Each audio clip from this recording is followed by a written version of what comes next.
나팔 소리 천지 진동할 때 예수 영광 중에 흐름하시고 천사들을 세계 만국 모든 곳에 보내 구원받은 성도들을 모으리. 하나님의 나팔, 하나님의 나팔 소리 천지 진동할 때 예수 영광 중에 흐름하시고 천사들을 세계 만국 모든 곳에 보내 구원받은 성도들을 모으리. 나팔 불 때 나의 이름, 나팔 불 때 나의 이름, 나팔 불 때 나의 이름 부를 때에 잔치 참여하겠네. 할렐루야.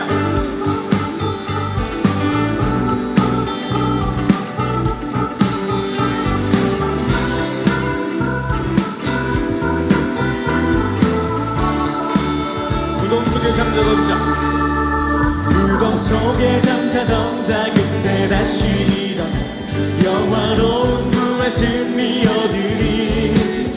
주가 택한 모든 성도 구름 타고 올라가 공중에서 주의 얼굴 배우리. 나팔 불 때, 나팔 불 때 나의 이름, 나팔 불 때 나의 이름, 나팔 불 때 나의 이름 부를 때에 잔치 참여하겠네. 나팔 불 때, 나팔 불 때 나의 이름, 나팔 불 때 나의 이름, 나팔 불 때 나의 이름 부를 때에 잔치.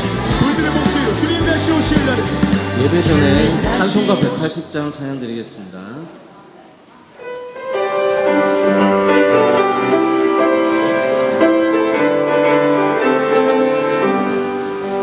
하나님의 나팔 소리 천지 진동할 때에 예수 영광 중에 구름하시고 천사들을 세계 만국 모든 곳에 보내요 구원받은 성도들을 모으리. 나팔 불 때 나의 이름, 나팔 불 때 나의 이름, 나팔 불 때 나의 이름 부를 때에 잔치 참여하겠네. 무덤 속에 잠자는 자 그때 다시 일어나 영화로운 부활 승리 얻으리. 주가 택한 모든 성도 구름 타고 올라가 공중에서 주의 얼굴 배우리. 나팔 불 때 나의 이름, 나팔 불 때 나의 이름, 나팔 불 때 나의 이름 부를 때에 잔치 참여하겠네. 주님 다시 오실 날을 우리 알 수 없으니 항상 기도하고 깨어 있어서 기쁨으로 보좌 앞에 우리 나가서 그때까지 참고 기다리겠네.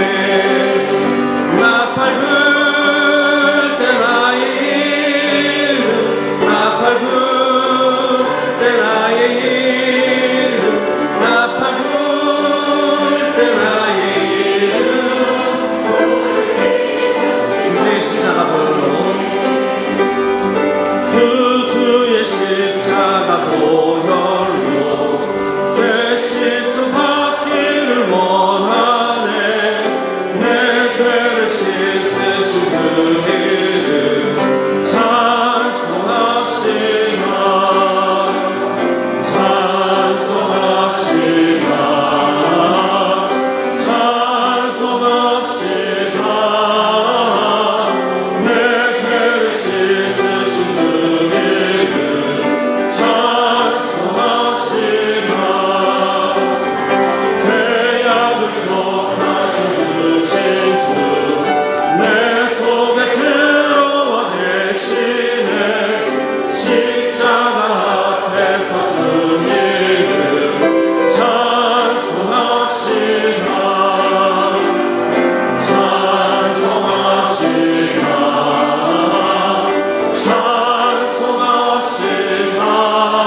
중상기도 드림으로 주일 일부 예배 시작하겠습니다.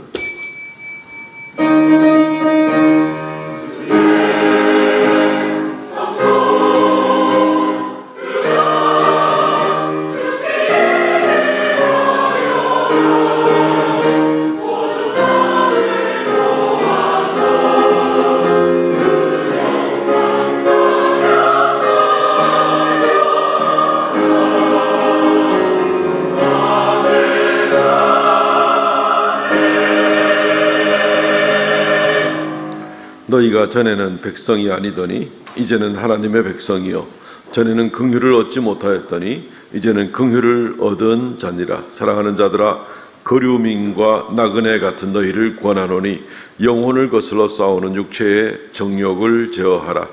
너희가 이방인 중에서 행실을 선하게 가져 너희를 악행한다고 비방하는 자들로 하여금 너희 선한 일을 보고 오시는 날에 하나님께 영광을 돌리게 하려 함이라. 주 하나님, 은혜를 감사합니다. 어둠과 죄 가운데 있고 나그네 같은 인생을 정처 없이 살던 우리를 부르셔서 하나님 자녀로 삼아주신 하나님, 주의 은혜를 감사하고 영원토록 영광 찬송 돌리며 오늘 특별히 거룩한 성일 구별하여 주 앞에 나와서 온 성회로 머리 숙였습니다. 좌정하사 주님 홀로 영광 받아주시고 우리에게 한량없는 은총 베풀어 주시옵소서. 무거운 짐들은 다 주께 맡겨놓고 오직 주의 손 붙잡고 나가기를 원하옵나니 위로부터 내리는 평강과 은혜를 머리 숙여 경배하는 온 성도들에게 넘치게 하여 주옵소서. 예배의 시종을 주 앞에 의탁하옵고 예수님 이름으로 기도하옵나이다. 아멘.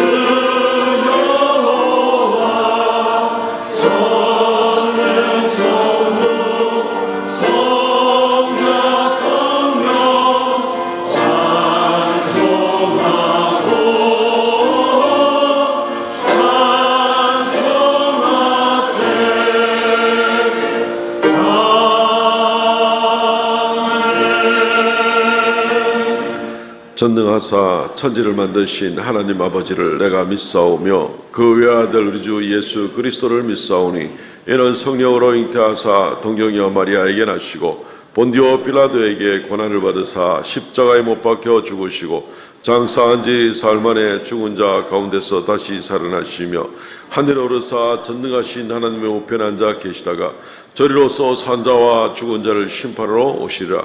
성령을 믿사오며 거룩한 공예와 성도가 서로 교통하는 것과 죄를 사하여 주시는 것과 몸이 다시 사는 것과 영원히 사는 것을 믿사옵나이다. 아멘.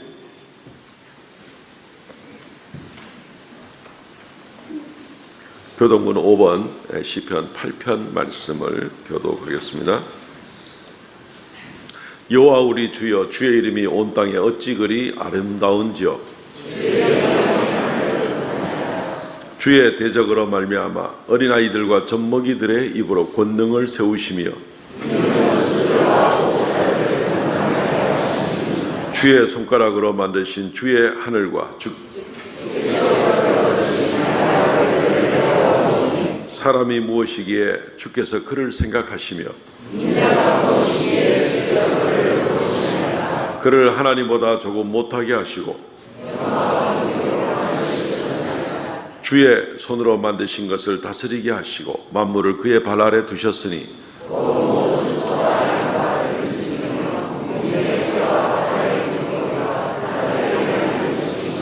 여호와여 우리 주여, 주의 이름이 온 땅에 어찌 그리 아름다운지요. 아멘.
사랑과 은혜가 풍성하신 주님, 우리를 구원하기 위해 십자가의 고난을 당하시고 부활 성천하시어 우리에게 구원의 문을 열어주심에 감사와 찬송을 올려드립니다. 우리들의 삶이 부활의 정인의 삶이 되게 하시고 우리의 평생에 주님의 인자하심과 자비하심을 노래하며 승리하는 삶을 살아가게 성령님 이끌어 주시옵소서. 올 한 해는 우리 모두가 서로 마음과 지혜를 모아서 하나님 나라를 위하여 성김과 헌신의 사명감으로 기도와 행함이 있는 믿음을 가지게 하여 주시옵소서. 하나님의 기적을 광야 생활 속에서 직접 보고자나 여호수아 세대 이후 출애굽 3세대가 가나안의 문화와 경제적 풍요 속에 여호와를 알지 못하는 세대가 된 것처럼 이 땅에 복음이 들어오고 3, 4대를 지나며 우리의 자녀인 다음 세대가 똑같이 세상의 문화와 경제적 풍요 속에 하나님을 모르는 세대로 변해가고 있습니다. 이 모든 것의 책임은 한국교회와 우리 모두가 믿음의 삶을 살지 않은 결과임을 고백하며 이 시간 회개의 기도를 드립니다. 우리 믿음의 선조들은 양반과 쌍놈의 계급 사회를 타파하고 자유와 평등과 인권을 무시하는 사회 제도를 흑파하며 이 땅의 문화와 정치, 경제, 사회 전 분야를 개혁하여 교회가 세상에서 빛과 소금의 역할을 감당하였음을 역사는 증명하고 있습니다. 하지만 우리들은 하나님의 부르심과 우리에게 주어진 구원에 만족함으로 헌신과 행함이 없는 입술의 고백이 곧 믿음으로 착각하며 삶의 변화를 이루지 못하고 교회가 더 용서와 사랑을 실천하여야 하는데 오히려 갈등과 시기와 다툼이 있는 모습을 회개합니다.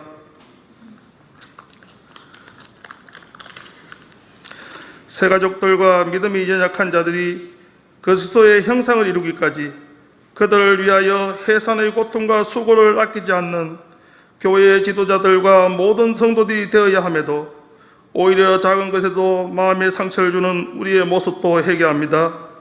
하나님 아버지, 우리를 불쌍히 여겨주시옵소서.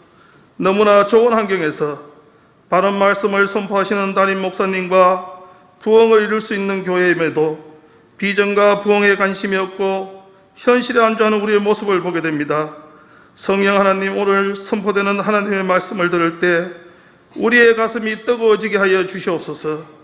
개혁주의 신앙의 모토인 오직 성경, 오직 그리스도, 오직 믿음, 오직 은혜, 오직 하나님께 영광은 영원하게 하시고 우리들이 비전을 품고 그 비전을 이루기 위해서는 모든 성도들이 함께 사역에 참여할 수 있는 체계적인 조직으로 혁신할 수 있는 용기를 주시옵소서. 한국과의 군대도 한 방울의 땀이 한 방울의 피라는 교훈이 있듯이 우리가 훈련받지 않고 주님의 군사가 될 수 없음을 깨닫게 하옵소서.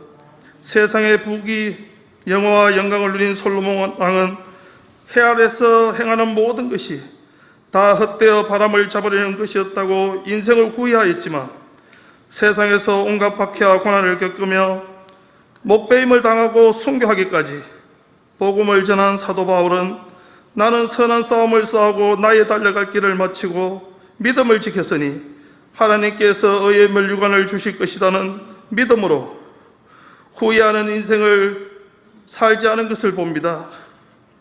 우리의 믿음의 길이 평생을 달려가야 할 먼 거리의 경주임을 알고 우리 모두가 서로 격려하며 함께 달려가서 완주자로 의의 면류관을 받아쓰게 하여 주시옵소서.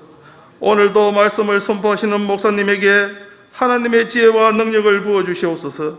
하나님의 꿈과 비전이 목사님의 꿈과 비전이 되어 사역의 현장에 열매 맺게 하시고 예수님의 마음을 닮아 성도들의 아픔과 연약함을 감싸주며 격려하며 위로하는 목사님 되게 하여 주시옵소서.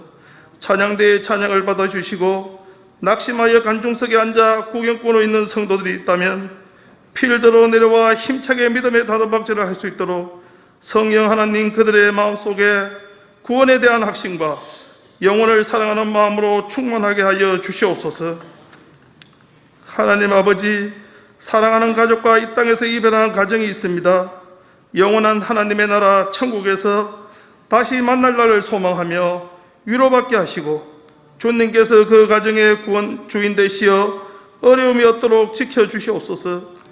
이 일을 행하시는 여호와, 그것을 만들며 성취하시는 여호와께서 너는 내게 부르짖으라 내가 네게 응답하겠다고 말씀하신 여호와 하나님, 삼성교회 모든 성도들이 부흥을 위해 부르짖을 때 우리에게 놀라운 기적을 이루어 주시기를 간구하며 우리 주 예수 그리스도의 이름으로 간절히 기도드립니다. 아멘.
할렐루야, 감사합니다.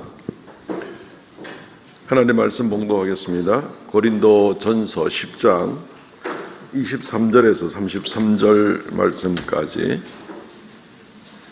봉독합니다. 고린도 전서 10장 23절에서 33절 말씀입니다. 모든 것이 가하나 모든 것이 유익한 것이 아니요 모든 것이 가하나 모든 것이 덕을 세우는 것이 아니니 누구든지 자기의 유익을 구하지 말고 남의 유익을 구하라. 무릇 시장에서 파는 것은 양심을 위하여 묻지 말고 먹으라. 이는 땅과 거기 충만한 것이 주의 것임이라. 불신자 중에 누가 너희를 청할 때에 너희가 가고자 하거든 너희 앞에 차려놓은 것은 무엇인지 양심을 위하여 묻지 말고 먹으라. 누가 너희 것을 재물이라 말하거든 알게 한 자와 그 양심을 위하여 먹지 말라. 내가 말한 양심은 너희 것이 아니요 남의 것이니 어찌하여 내 자유가 남의 양심으로 말미암아 판단을 받으리요. 만일 내가 감사함으로 참여하면 어찌하여 내가 감사하는 것에 대하여 비방을 받으리요. 그런즉 너희가 먹든지 마시든지 무엇을 하든지 다 하나님의 영광을 위하여 하라. 유대인에게나 헬라인에게나 하나님의 교회나 거치는 자가 되지 말고 나와 같이 모든 일에 모든 사람을 기쁘게 하여 자신의 유익을 구하지 아니하고 많은 사람의 유익을 구하여 그들로 구원을 받게 하라. 아멘. 예, 그리스도인의 자유에 대해서 지금 같은 제목을 가지고 벌써 여러 번째 다른 본문으로 이렇게 설교를 하는 가운데 있습니다. 이제 자유에 대한 주제를 또 오늘까지만 같이 좀 나누도록 하겠습니다. 성경에 여러 가지 자유에 대한 그러한 주제가 많이 기록이 되어 있습니다. 이 자유에 대한 고마움은 마치 우리가 평상시에 공기에 대한 고마움을 모르고 사는 것과도 마찬가지인 경우가 많습니다. 공기가 필수적인 것이지만 고마움을 잘 모르는 것처럼 우리가 얻은 자유에 대해서 이것이 정말 이거 없이는 우리는 살 수가 없는 사람들인데도 여기에 대한 고마움과 또 이것을 잘 관리하는 일들에 대해서 주의하지 않는 경우가 많이 있다는 것입니다. 자유 없는 세상을 한번 생각해 보시기 바랍니다. 조금이라도 생각하면 끔찍합니다. 요즘에 북한의 김정은이가 자꾸 무슨 미사일을 쏘아대는데 이 미사일이 점점 발전해가지고 이제는 순항 미사일을 쏘아댑니다. 순항 미사일은 그냥 여기서 뻥 때려서 저기 떨어지는 것이 아니라 일단 쏜 다음에 날개를 펴고 그 다음 마음대로 그냥 조정하는 대로 날아가지고 때리는 이제 이런 미사일이고 그 미사일이 점점 커지면서 앞으로 핵탄두까지 장착할 수 있으면 어떡하나 하고 이제 우리가 많이 걱정을 하게 됩니다. 남한에 있는 간첩들이 참 많이 있죠. 남북한 통일을 전쟁 통일론을 주장을 합니다. 김정은이 생각하고 비슷하게 전쟁을 통해서 통일되더라도 통일만 되면 된다 하는 뭐 이런 식의 생각을 가지고 있어서 우리를 굉장히 두렵게 만들기도 합니다. 그냥 들리는 헛소문이겠지만 4월 총선이나 11월 미국 대선이나 이때쯤 해서 김정은이가 혹시 무슨 일을 저지를지 모른다 이런 얘기도 지금 돌고 있습니다. 물론 전쟁이 나면 우리가 이기죠. 우리 대한민국은 이 군사력이 세계 6위입니다. 세계 6위. 북한은 세계 36위입니다. 게임이 안 됩니다. 그런데 만약에 북한이 이 비대칭 전력을 사용하면 핵무기를 사용하면 그때는 다 죽습니다. 그때는 물론 그렇다고 해서 그때는 우리가 이길 수가 없습니다. 예, 그렇다고 지는 것도 아닙니다. 그렇게 되면은 공멸입니다. 북한도 멸망당하게 될 겁니다. 그렇기 때문에 이 비대칭 무기들을 함부로 쓰지는 않을 것이다. 이렇게들 지금 내다보고 있는 거죠. 결국 김정은이가 3대 세습하고 지금 4대째 지 딸내미한테 물려주려고 하는 그 권력인데 다 죽고 나면은 뭐 무슨 의미가 있겠습니까? 우리나라에 좋은 무기들이 있어서 함부로 어리석은 짓들을 하지는 못할 것 같습니다. 그러나 우리가 이런 자유에 대해서 생각을 하면서 정말 만일에 난리라도 난다면 난리 나고 난다는 것이 우리나라 지금 70년이 무사히 지나갔다 그래가지고 무조건 안전하다는 법은 없지 않습니까? 지금 유럽에서도 지금 계속 그냥 뭐 맨날 사람 죽이는 전쟁이 일어나다 보니까 이게 무조건 남의 일이다, 관계없는 일이다라고만 하기는 힘드는 것이죠. 만일에 우리나라에 큰 문제라도 생기면 어떡할까? 그런 일이 일어나지 않을 거라고 내다보기는 하지만 만일에 그런 일이 생기면 우리가 지금 누리는 자유로운 삶, 또 시민의식 또는 자유로운 예배, 이 모든 것이 가능할 수가 있을까 하는 그런 생각을 우리가 해보게 되는 것입니다. 자유를 얻기 위해서도 정말 전몰장병들의 희생으로 인해서 또 오늘까지 국력으로 인해서 우리가 귀한 자유를 얻게 되었지만 이 자유를 잘 지켜나가는 것도 굉장히 중요합니다. 이 자유를 타락의 도구로 무슨 빨갱이 사상으로 자기 자유다 그래가지고 마음대로 그냥 막 사용하고 주장을 하고 국민들을 호도하고 이러면은 이 자유를 잘 보관하지 못하면 국가 안보와 우리의 시민의식, 시민권으로서의 어떤 자유도 보장되지 못하는 겁니다. 얻기도 쉽지가 않지만 잘 관리하는 것이 굉장히 중요하다 하는 것을 우리 대한민국 국민들은 뭐 누구나 다 잘 인식할 수밖에 없습니다. 영적인 면에서의 자유도 마찬가지입니다. 우리가 얻은 이 자유는 거저 얻어진 게 아닙니다. 우리는 거저 얻었지만 이 자유를 주시기 위해서 하나님은 하나님의 아들 예수 그리스도를 우리를 위하여 희생하여 주신 최고의 대가를 치르고 우리에게 자유를 주신 것이 바로 우리의 영적인 자유입니다. 그래서 우리가 죄와 사망과 심판에 멸망당하지 아니하고 이런 것들로부터 해방되는 그 자유를, 죄에서 해방되고 죽음에서 해방되고 심판에서 해방되는 이 자유를 얻게 하기 위해서 주님께서 희생을 하셨던 것입니다. 아울러서 우리는 이 자유를 잘 보관하고 잘 관리하지 않으면 도리어 멸망으로 달려가는 일도 얼마든지 생길 수가 있습니다. 방만하고 주님의 주신 이 자유를 위해서 희생하신 그 은혜를 잊어버리고 교만하고 다시 죄악으로 달려가고 주님 앞에 불순종하고 나가는 어떤 그런 모습들로 나가게 될 때 이것은 잘 못 관리하는 그런 모습이라고 볼 것입니다. 잘 못 관리하면 잃어버릴 수도 있습니다. 정말 우리는 조심해야만 하는 것입니다.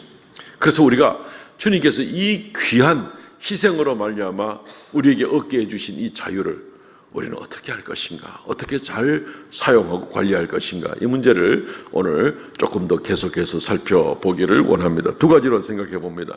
첫째는 모든 것이 가하나 모든 것이 유익한 것이 아닙니다. 이전에도 들어보셨죠. 고린도전서 이 앞장에도 이와 유사한 구절이 벌써 한 2번 정도는 더 언급된 것을 우리는 볼 수가 있습니다. 반복되는 자유를 얻었기는 얻었지만 모든 것이 다 유익한 것이 아니니까 조심해서 이 자유를 잘 사용하라는 것입니다. 자유를 얻었다 그래서 방종하고 죄에 빠지게 되면은 이것으로 인해서 오히려 자기도 망하고 이웃도 망하게 하는 그런 길로 나갈 수 있으니까 조심하라는 것입니다.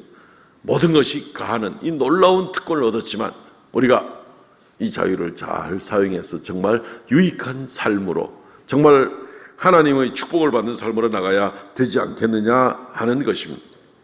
우리는 앞선 시간을 통하여서 예수 그리스도로 말미암아 우리가 얻은 이 자유를 우리가 헛되이 사용하지 말고 심지어는 자기가 누릴 수 있는 고난이라도 그것을 양보하면서 오히려 또 이웃을 생각하면서 이웃의 신앙과 이웃의 양심과 연약한 소자를 돌아보면서 우리의 자유를, 특권을 요구하는 것뿐만 아니라 오히려 이것을 기꺼이 형제를 위해서 내려놓을 수도 있는 그런 자유의지를 사용할 수 있으면 참 멋진 인생이겠다 하는 그런 말씀들을 살펴보게도 되었습니다. 내가 자유를 얻었다 그래서 내 마음대로 죄를 더 짓고 더 욕심내고 더 교만하고 사는 것이 아니라 그리스도 예수로 말미암아 얻은 이 영원한 자유를 얻었으니 이제는 내가 죄를 포기하고 오직 그리스도를 위하여 더 달려가고 그리스도의 복음을 위해서 달려가는 그런 삶으로 나의 자유의지를 사용하겠다라고도 얼마든지 사용하는 자유에 대한 올바른 용도에 대해서 우리가 앞선 시간에 살펴보기도 했습니다. 주님께 이런 귀한 것을 얻어놓고도 우리가 주님의 영광을 위하여 주님 원하시는 그런 삶으로 나가지 못하고 여전히 죄와 욕심과 시기와 이런 것들에 매여 산다면 그 원인은 무엇일까? 믿음의 문제입니다. 하나님을 신뢰하지 못하기 때문에 뭔가 불안한 겁니다. 내가 내 마음대로 판단하고 내 마음대로 결정하고 내 이기적인 욕심대로 나가지 않으면 손해가 날 거라고 생각을 하기 때문에 하나님의 말씀이 뭐라고 기록되어 있든지 그 말씀으로 뭐라고 설교를 하든지 우리가 어떤 감동이나 깨달음이 있든지 간에라도 상관없이라도 뭔가 그걸 못 믿기 때문에, 그 약속을 못 믿기 때문에 내 원하는 대로 내가 기준 잡고 판단 잡고 나가야만 되는 믿음의 문제입니다. 따지고 보면 사도 바울은 오늘 본문을 통해서 그 원리를 설명을 해주고 있습니다. 우리가 오늘 읽지 않았습니다만은 고린도전서 10장 1절부터 12절까지의 내용을 22절까지의 내용을 쭉 한번 보면 어떤 내용들이 나오는가 하면요, 광야에서 이스라엘 백성을 따라다니던 반석에 대해서 이야기가 나옵니다. 반석에서 물을 얻었다 하는 이야기가 나옵니다. 고린도서 10장 4절, 다 같은 신령한 음료를 마셨으니 그들을 따르는 신령한 반석으로부터 마셨음에 라고 이렇게 이야기합니다. 그 반석은 곧 그리스도라고도 얘기를 하고 있습니다. 이스라엘 백성들이 출애굽했습니다.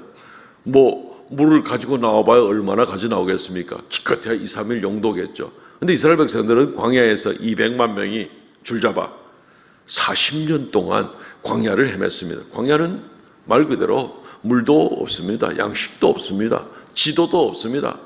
그 수백만 명이 그냥 굶어 죽는 거는 뭐 시간 얼마 안 갑니다.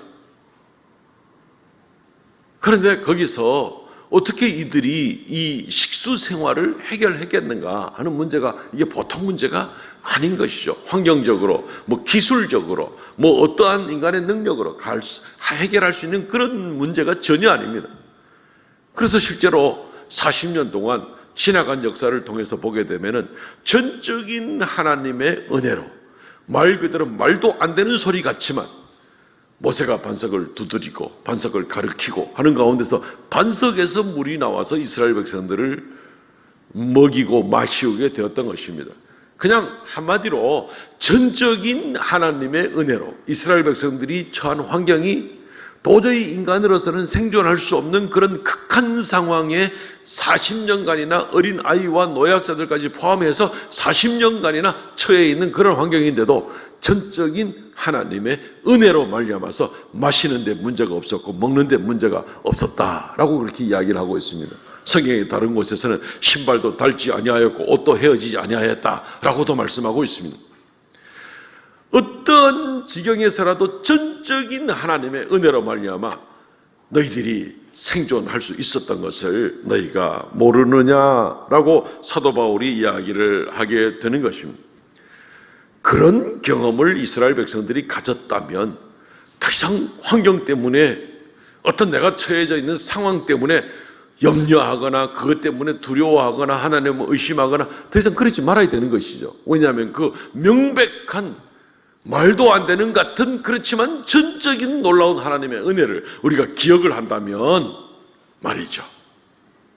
그러면서 오늘 고린도서 10장 4절 말씀은 그 반석은 곧 그리스도다라고 이야기를 덧붙여 놓고 있습니다. 그 반석이 그리스도 예수를 상징하고 있다는 것입니다. 그 말씀은 무슨 뜻인가 하면은 우리가 지금 예수 그리스도를 믿고 이 땅에 살아가는 동안 어떠한 종류의 환경과 극한 환경에 처해지는 그런 모습이 있다 할지라도 반석 대신 예수 그리스도로 말미암아 우리가 필요를 공급을 받고 보호를 받고 주님께서 우리와 함께 하심으로 말미암아서 위로부터 내리는 놀라운 은혜로 말미암아 우리가 견디어 나갈 수가 있고 주님께로부터 인도함을 받을 수가 있는 그런 모습을 가질 수 있지 않겠느냐 하는 이런 당연한 귀결로 우리가 적용을 시켜볼 수 있는 겁니다. 그런데 이스라엘 백성들이 광야에서 이런 놀라운 하나님의 능력의 역사를 보면서도 이들은 하나님을 믿지 못하는 겁니다. 믿지 못하는 건 믿음의 문제입니다. 그러니까 오늘 6절, 7절, 8절, 9절 말씀에 그런 놀라운 기적이 매일 일어나고 있는데도 불구하고 주님의 반석이 매일 함께하고 매일 그 반석에서 물이 나오는 그러한 역사가 있는데도 불구하고 그들이 6절에 악을 즐겨하고 7절에 그들이 우상을 숭배하고 8절에 그들이 음란을 행하다가 하루에 2만 3천 명이 죽고 9절에 불순종하여 뱀에게 멸망당하여 죽임을 당하고 하나님이 보호하시고 베풀어 주시는 그 은혜로는 충분하지 못하다는 겁니다. 내가 원하는 것이 있고 아니 심지어 이건 하나님은 이렇게 말씀했을지라도 이게 틀릴 수도 있고 내가 생각하는 것이 더 옳을 수 있다고 생각해서 마음대로 판단하고 나가는 그런 모습을 보게 되는 것입니다. 조금만 뒤돌아보고 생각하면 하나님의 은혜가 너무 크고 너무 큰데 그 은혜를 뒤돌아보고 생각하지 아니하고 내 욕심에 이끌린 대로 하나님은 그래 얘기했지만 그건 아니야. 내가 알아서 판단하는 거야. 인간이 범죄하기 시작한 것은요. 옳고 그름을 자기가 판단하기 시작하면서부터입니다. 하나님이 아담과 하와에게 에덴 동산에 있는 모든 것을 먹되 선악을 알게 하는 과실을 먹지 말라라고 하나님이 말씀하셨습니다. 먹으면 죽으리라고도 말씀하셨습니다. 그런데 하와가 유혹을 받고 아담이 유혹을 받아서 이들이 결국 어떻게 했습니까? 하나님이 그렇게 말씀하셨다 할지라도 이거 먹는다고 죄가 되는 게 아니야 라고 생각을 하는 겁니다. 이거 먹어도 별일이 없어 라고 생각하는 겁니다. 하나님은 이렇게 얘기했는데 자기들의 판단은 그게 아니야. 얼마든지 옳고 그름에 대한 문제와 생명과 사망에 대한 문제를 자기가 판단을 하는 겁니다. 자기가 중심이 되는 겁니다. 하나님의 말씀이 하나님이 판단하게 하는 것이 아니라 자기가 판단하는 겁니다. 인본주의죠. 말 그대로 인본주의가 되는 것입니다. 그래서 불순종이 일어나게 되고 그래서 범죄가 일어나게 되는 것입니다. 이스라엘 백성들이 모세로 말미암아 이끌림을 받아서 광야에 살면서 하나님 말씀을 듣습니다. 하나님을 어떻게 섬기는 것이, 이제 노예 생활하던 이집트 생활에서 벗어나서 광야에서 이제 자유인으로 살아갈 때 어떻게 하나님을 섬기게 되는지를 충분히 배웠습니다. 모세가 이집트에서 바로에게부터 계속해서 얘기할 때 내 백성을 가게 하라, 광야에 나가서 이들이 하나님을 섬기게 하라 하는 얘기를 여러 번 반복했습니다. 출애굽의 목적은 하나님을 섬기게 하기 위한 것이었습니다. 그래서 출애굽시켰습니다. 광야에 나왔습니다. 이제 하나님을 어떻게 섬기는 것만 알면 되고, 그것이 또 말씀으로 가르쳐주고 있는데도 불구하고 아니야, 우리를 인도한 건 저 애굽의 송아지 신일 수도 있어, 그러니까 송아지 금신상을 만들어. 아니야, 우리가 그래도 필요한 게 있지. 그래서 마늘과 부추와 뭐 후추와 온갖 거 없으니까 하나님 다 때려치우고 우리 이집트로 돌아가야 돼. 광야에서 이게 사는 게 뭐야? 내가 우상 앞에 절하더라도 차라리 내가 음란한 나의 욕심을 채워야 돼. 뭐 이 짓을 했다는 겁니다. 그래서 그들이 광야에서 결국 하나님이 주신 놀라운 이 자유의 은혜를 다 잃어버리고 결국 자기가 중심이 되어서 판단하고 나가는 일로 말미암아서 그들은 멸망을 당하게 되는 것입니다. 믿음의 문제입니다. 하나님께서 함께 하시고 그 절박한 환경에서도 지켜주신 그 하나님의 은혜를 잊어버리고 믿지 못하고 이제는 하나님 말씀이고 뭐고 간에 내가 알아서 판단하고 내가 알아서 결정할 것이다, 이렇게 생각하는 것입니다. 우리는 혹시 어떻습니까? 혹시 그런 마음이 있지는 않습니까? 조심해야 됩니다. 정말 조심해야 됩니다. 이미 성경에 샘플이 나와 있기 때문에 그렇습니다. 이스라엘 백성들은 하나님이 주신 자유를 방종함으로 말미암아 하나님을 믿지 않고 결국 20세 이상으로 에집트에서 나온 모든 남자들은 광야에서 다 멸망당하고 말았습니다. 엄청난 놀라운 특권과 보호를 해주셨는데도 불구하고 그들은 멸망을 당하고 말았습니다. 못 믿어서 내 말대로 산다고 하다가 멸망이 당하게 된 것입니다. 우리는 때때로 우리 인생에 어려움을 당하게 됩니다. 예상치 못했던 곤란을 만날 때 의심하게도 됩니다. 때로는 왜 나만 이런 고난을 겪느냐고 그렇게 억울해할 수 있을지도 모르겠습니다. 그러나 오늘 말씀을 돌이켜보게 될 때 그보다 더 어렵고 절박하고 엄청난 규모의 문제와 상황에 부딪혔을 때라도 하나님은 여전히 함께 하셨고 여전히 우리를 인도하셨다고, 여전히 우리를 도우셨다고 하는 이제 이 모습을 우리가 생각할 필요가 있습니다. 그렇기 때문에 왜 나만 이런 어려움을 당하느냐고 방종하고 교만하고 다 필요 없다고 그냥 내 마음대로 이제는 어디라도 튕겨나갈지 모르는 럭비공 같이 마음대로 튕겨나가면서 나가는 그런 방종하고 어리석은 모습으로 살지 않아야 하겠습니다. 만약에 그러면 위험을 만날 수가 있습니다. 광야에서 멸망당한 이스라엘 백성 같은 꼴을 당할 수가 있다는 말입니다. 굉장히 조심해야 됩니다. 왜 나한테 이런 일이 어떻게 생길 수가 있느냐고 너무 그렇게 억울해하지 마시기를 바랍니다. 오늘 고린도서 10장 13절 말씀에 보면 사람이 감당할 시험 밖에는 너희가 당한 것이 없나니 오직 하나님은 미쁘사 너희가 감당하지 못할 시험 당함을 허락하지 아니하시고 시험 당할 즈음에 피할 길을 내사 내가 너희로 능히 감당하게 하시느니라. 하나님이 사람이 전혀 어찌할 수 없는 것 같은 상황에서도 이스라엘 백성이 감당했잖아요. 40년 동안. 그들이 무슨 능력이 있어서가 아니라 하나님이 지켜주시는 그 은혜를 바라보기만 하는 것으로도 그들은 광야 40년 동안 목마르지 않고 살아왔다는 말이죠. 내 능력, 모든 것은 내 능력 안에 있기 때문에 내 능력으로, 내 의지로, 내 윤리의식으로 컨트롤할 수 있는 상황이야. 이게 아닙니다. 이게 아닙니다.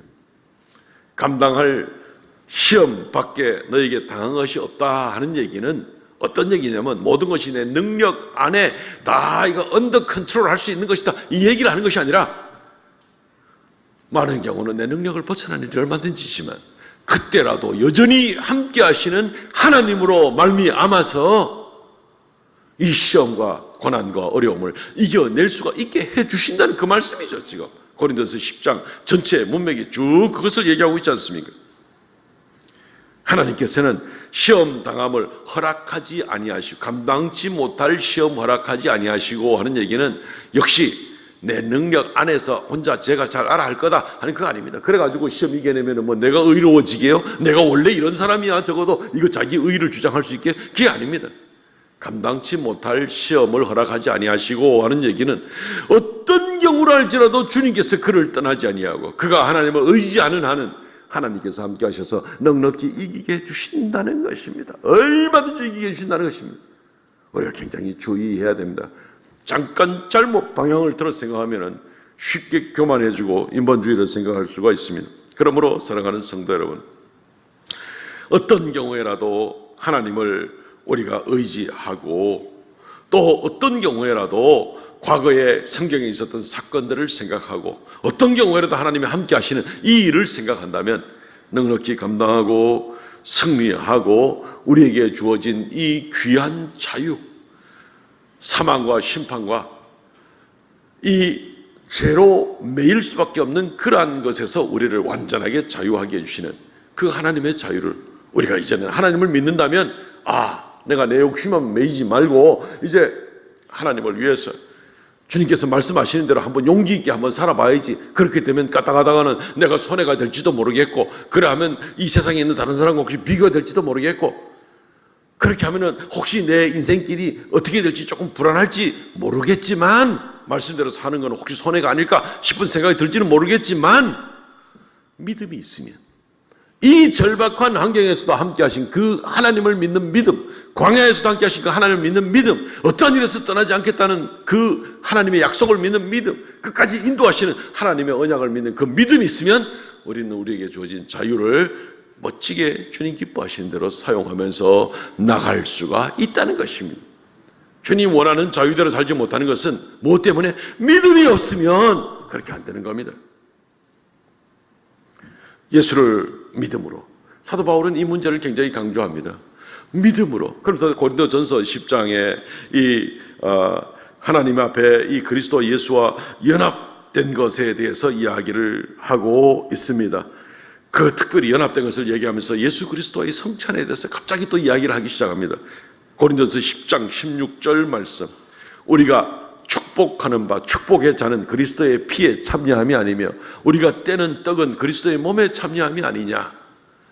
광야 얘기를 하다가 왜 갑자기 성찬식 얘기는 왜 꺼내는가 생각이 들지 모르겠지만 심지어는 그보다 광야 때보다도 더 가까이 주님께 나가게 된 주님과 연합이 되어서 하나가 된 우리가 성찬식을 참여하면서 알 수 있는 듯이 마치 떡이 포도주가 우리 몸으로 들어가서 우리의 몸과 하나가 되는 것처럼 예수 그리스도의 살 찢기시고 피 흘리심으로 우리가 그를 믿음으로 말미암아 예수와 나와 이제 완전히 하나가 된 그 가운데 있을진데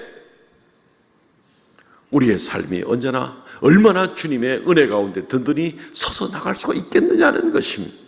광야에서 따라다니는 반석으로 말미암아서도 이스라엘 백성들이 수백만 명이 그렇게 든든한 삶을 살았는데 내가 아예 예수 그리스도 안에서 예수와 함께 있을 때에 나의 인생 가운데 모든 삶의 부분 어느 곳에 있으나 내가 예수와 하나가 되어서 예수와 함께 있게 될 때에 우리의 인생이 얼마나 여전히 생명력이 넘치고 얼마나 기쁨이 넘치고 얼마나 하나님 언약 가운데 살 텐데 조금도 분리되지 않고 연합된 가운데서 무엇을 두려워하고 무엇을 염려하고 무엇을 의심해서 주님이 주시는 이 진정한 자유인의 삶으로 살아가지를 못하고 여전히 죄에 매여서 죄라도 안 지으면 내 이기적인 욕심이 아니면 내 탐욕 가운데 살지 않으면 마치 손해볼 것 같은 왜 의심을 가지고 거기에 매여서 벗어나지 못하느냐는 것입니다. 왜 근심과 걱정에서 벗어나지 못하느냐는 것입니다.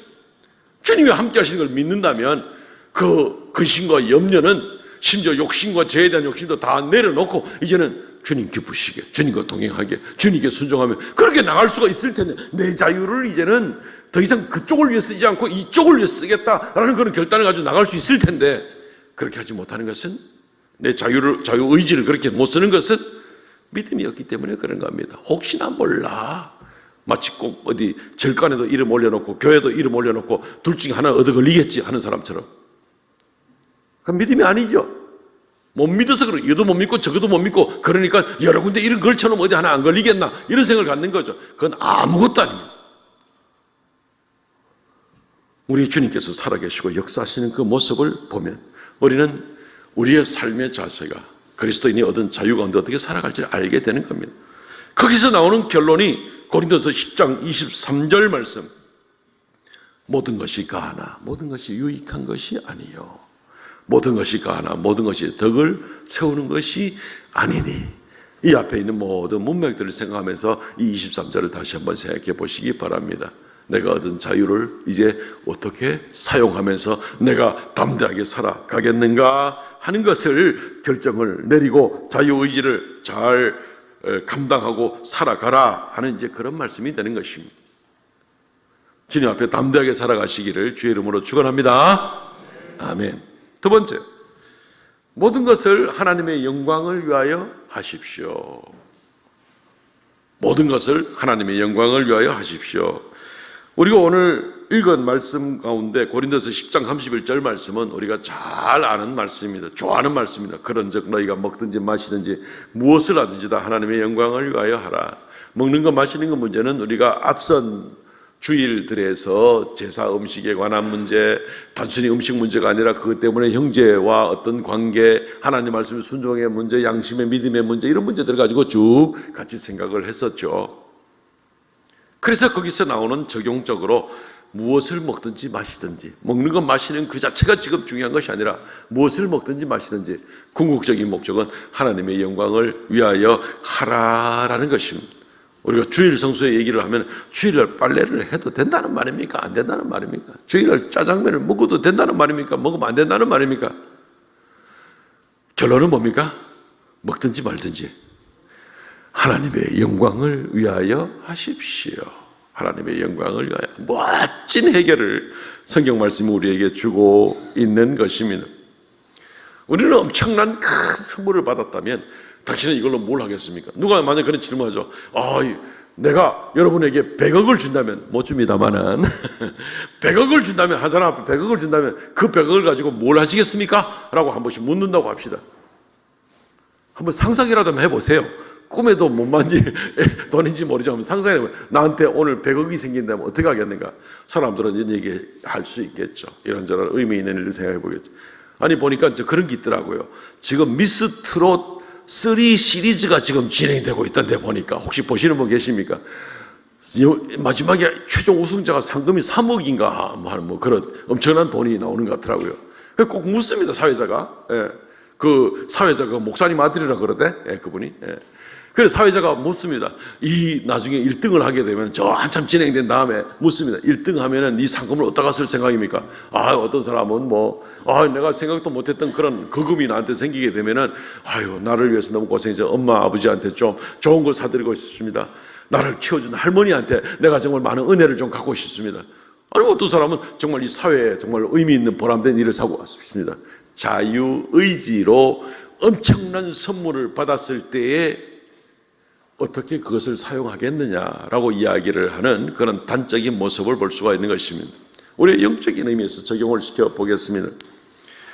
사실 우리가, 당신이 엄청난 죄인인데, 참 추하고 부끄러운 그런 죄인인데 주님께서 당신의 죄를 다 용서해 주셨다면, 그리고 이제로는 어떤 사람이나 어떤 천사들이나 어떤 마귀나 간에 아무도 당신 보고 죄인이라고 말 못하고 하나님 앞에서까지 당당하게 의인이라고 인정받을 수 있게 되었다면, 그리고 당신은 어떤 모양이든지 노약하든지 병약하든지 어떤 사고든지 어떤 모습으로든지 간에라도 죽을 수밖에 없는 그런 사람이지만 당신 속에 생명을 주신 하나님께서는 당신에게 영원히 죽지 않는 영생을 하나님이 당신에게 주셨다면, 그리고 당신은 결국 죄 때문에 지옥 가야 되지만 지옥 가는 대신에 천국 가게 이미 확정을 해주셨다면, 그리고 당신에게는 어떤 걸 맡겨도 뭘 제대로 관리하는 법이 없는데 하나님께서 조그만 거 맡겨도 제대로 감당 못할 사람에게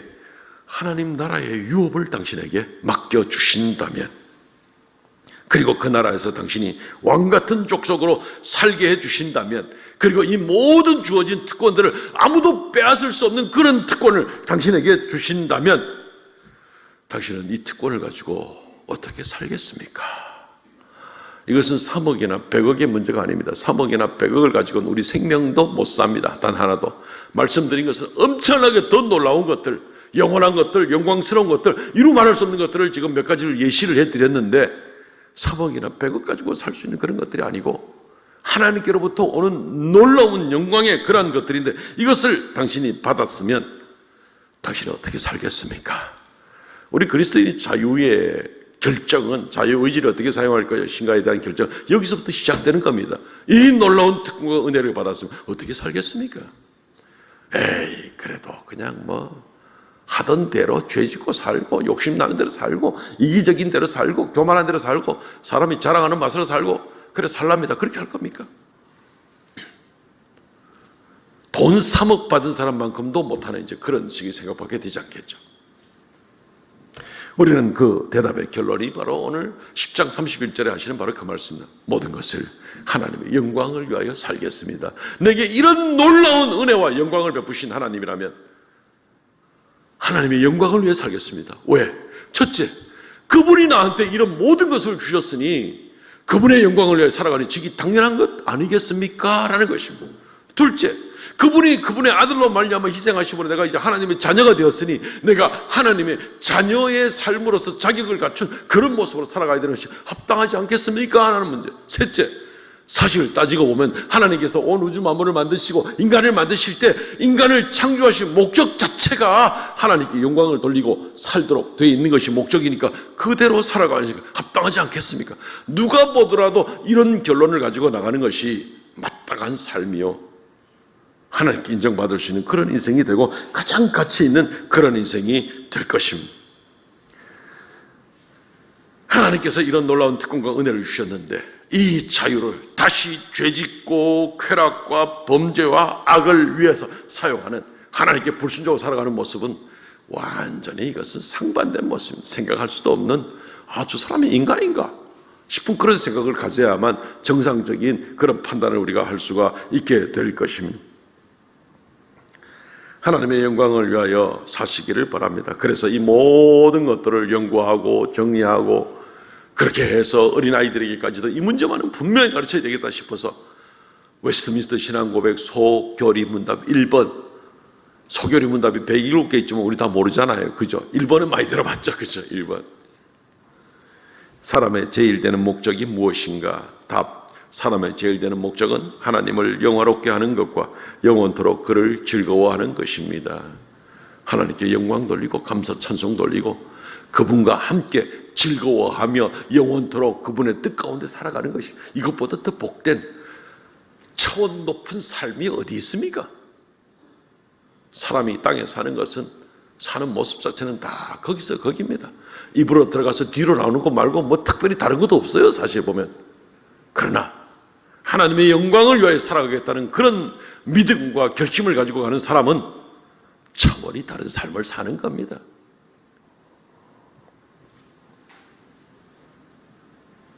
말씀을 맺겠습니다. 사랑하는 성도 여러분, 우리가 얻은 자유는 정말 소중합니다. 땅에서 시민권을 얻어가지고 사는 자유마저도 6.25 사변 때 전몰 장병들, 일제시대 때 독립운동을 하면서 목숨을 갖다 바친 그런 귀한 분들의 희생으로 우리가 얻은 자유를 가지고 지금 사는 것만 해도 너무너무 소중하다고 생각을 하고 잘 관리해야 됩니다. 그렇지 않으면 국가 안보가 위협을 받으면 큰일입니다. 영적인 자유는 더 중요합니다. 그리스도 예수로 말미암아 얻은 이 귀한 생명, 이 자유, 이 영광, 이 특권, 하나님 나라의 후속자들로서 살아갈 그러할 사람들로 살아갈 때 우리는 이 자유가 어떻게 얻어진 줄 알고 하나님이 주신 선물이 얼마나 놀라운 것인 줄 알고 이제 우리의 자유의지를 어떻게 결정을 해서 이 자유로 이제 무엇을 하고 살아갈 것인가. 하나님의 영광을 위하여 하나님을 기쁘시게 하기 위하여 그렇게 살아가시는 진정한 자유자가 되시기를 주의 이름으로 축원합니다. 이 놀라운 자유를 주셨는데도 불구하고 이걸 가지고 다시 잊어버리고 못 믿고 죄로 달려가고 어리석은 가운데 살아가고 유치한 그런 인생을 살아가는 것이 아니라 하나님의 영광을 위하여 살아가는 멋진 그런 인생, 그런 하나님의 자녀의 귀한 삶이 되시기를 주의 이름으로 축원합니다. 아멘. 통성을 다시 한번 기도하겠습니다. 주님, 우리의 심령을 견고하게 하여 주옵소서. 성령 충만케 하여 주옵소서. 진정한 자유자다운 삶으로 감당하는 우리가 되게 하여 주옵소서. 기도하겠습니다. 하나님 아버지 은혜를 감사하옵나이다. 이 시간 아버지 앞에 얻은 귀한 자유의 생명을 가지고 아버지 앞에 어떻게 살아가야 될지를 깨닫게 하여 주시고 주를 믿음으로 말미암아 담대하게 주님과 더불어 동행하고 나가는 우리가 되게 하시고 주님을 기쁘시게 하며 이웃을 기쁘게 하며 형제의 믿음을 세워가며 주 앞에 순종하고 나가는 그런 우리가 되게 하여 주시기를 간절히 바라옵고 원하옵나이다. 홀로 영광 찬송 받아 주시옵소서. 주여 긍휼을 더하여 주시옵소서. 우리의 심령을 새롭게 하여 주시옵소서.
아버지 주님께서 우리에게 놀라운 은혜를 주셨으니 이제 이 은혜에 합당한 자로 우리에게 주어진 자유의지를 주의 영광을 위하여 잘 사용하여 드리며 멋진 인생을 살다가 주 앞에 나가는 우리가 되게 하여 주옵소서. 이 시간 예물 올립니다.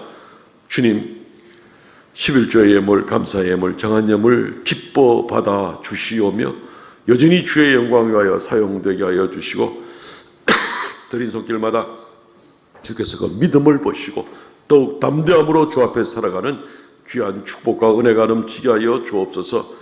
이 시간 주 앞에 머리 숙입니다. 하나님께서 사랑하는 모든 성도들에게 은혜를 더하여 주시고 이 한 주간 동안 주의 주시는 평강과 은총 가운데 살아가는 놀라운 은혜의 역사가 있게 하시고 광야에서도 함께 하신 우리 주님께서 이 한 주간도 여전히 동행하시는 귀한 은총 허락하여 주시옵소서. 우리는 담대한 믿음으로 살아가게 하여 주옵소서. 예수님 이름으로 기도하옵나이다. 아멘. 지금은 우리 주 예수 그리스도의 은혜와 아버지 하나님 극진하신 사랑과 성령의 교통하심과 새롭게 하심의 역사가 이 시간 머리 숙여 경배하는 하나님의 거룩한 백성들에게 영원토록 함께 있을지어다. 아멘.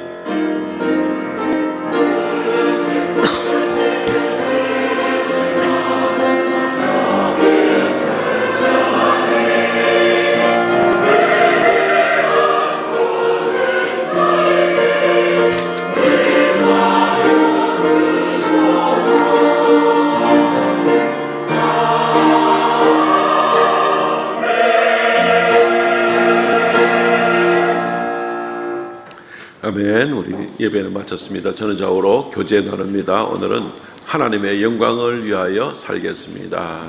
전후좌우로 하나님의 영광을 위하여 살겠습니다. 할렐루야. 주보를 참조해 주시고요. 이번 주 읽을 하나님의 말씀 사무엘서입니다. 오후에는 찬양대 헌신 예배로 드립니다.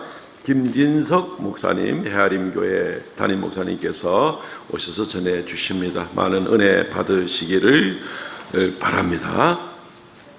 정기교육위원회 모임이 오후 예배 후에 있고요. 초등 일부 교사로 김진욱 집사님 임명합니다. 수고 많이 해주시기 바랍니다. 명절 기간이 또 다가왔습니다. 그래서 명절 기간 중에 있어서 이번 금요일 저녁 성령 집회와 그리고 다음 주일 오후 예배는 가정 예배로 대신하도록 하겠습니다. 오늘 주보에 설 가정예배 순서지를 드렸으니까 잘 활용해서 가정마다 더 은혜롭고 복된 시간들이 되시기를 바랍니다. 새벽 예배는 그냥 쭉 진행이 됩니다. 이번 주 수요 중보 기도회는 대구시 개인 택시 신우회 기독교인들 개인 택시 기사님들이 원래를 우리 교회에서 장소 협력 요청이 왔는데 시간이 공교롭게도 수요 중보 기도의 시간과 겹칩니다. 그래서 이번 수요 예배는 이분들과 함께 예배를 하도록 하겠습니다. 참고하시기 바랍니다. 오늘 점심 식사는 여영도 집사님, 윤지은 집사님까지 섬깁니다. 감사를 드립니다. 지난주에 등록하신 우리 김성자 성도, 이 빛나리 성도 주의 이름으로 다시 한번 환영을 드립니다. 주중에 우리 함께 예배하던 귀한 성도들 가운데 하나님의 부름을 받은 분들이 계십니다. 우리 김기숙 집사님은 한 2, 3년간 요양원에 계시다가 하나님 부름을 받았고요. 또 그 부인 되시는 최강자 집사님도 지금 요양원에 계시는 형편에 있습니다. 어쨌든 하나님 은혜 가운데 교회에서 조문 가서 또 예배로 격려하고 복음을 증거하고 하는 그런 시간들이 있었습니다. 혹시 연결되는 분들이 있으면 격려해 주시고요.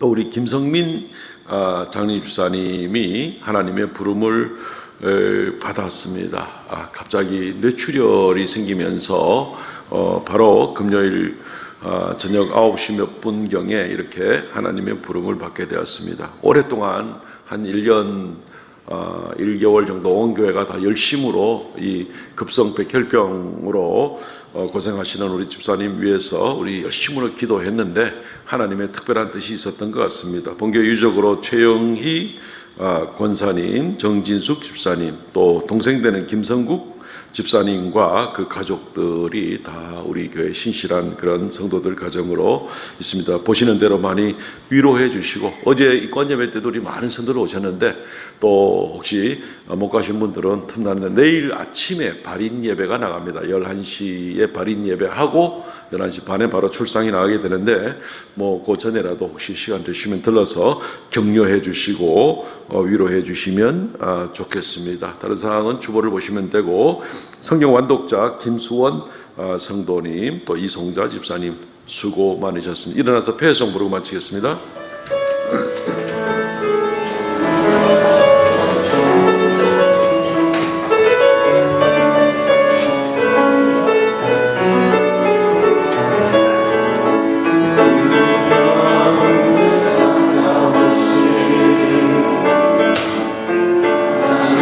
사랑 내 안에 그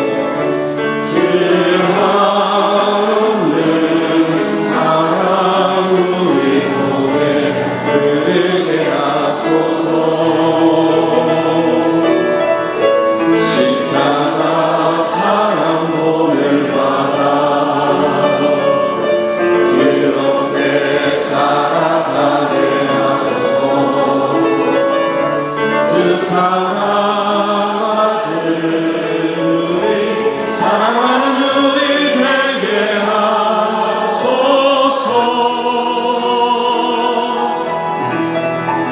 너희는 사랑이여라 너희는 빛이 되어라. 온 세상이 몸속에 갇혀있더라도 비난과 절망이 아닌 위로와 평안이 되어 고귀한 그리스도의 사랑으로 빛을 발하라. 너희는 사랑이여라 너희는 빛이 되어라. 온 세상이 어둠 속에 갇혀있더라도 비난과 절망이 아닌 위로와 평안이 되어 고귀한 그리스도의 사랑으로 빛을 발하.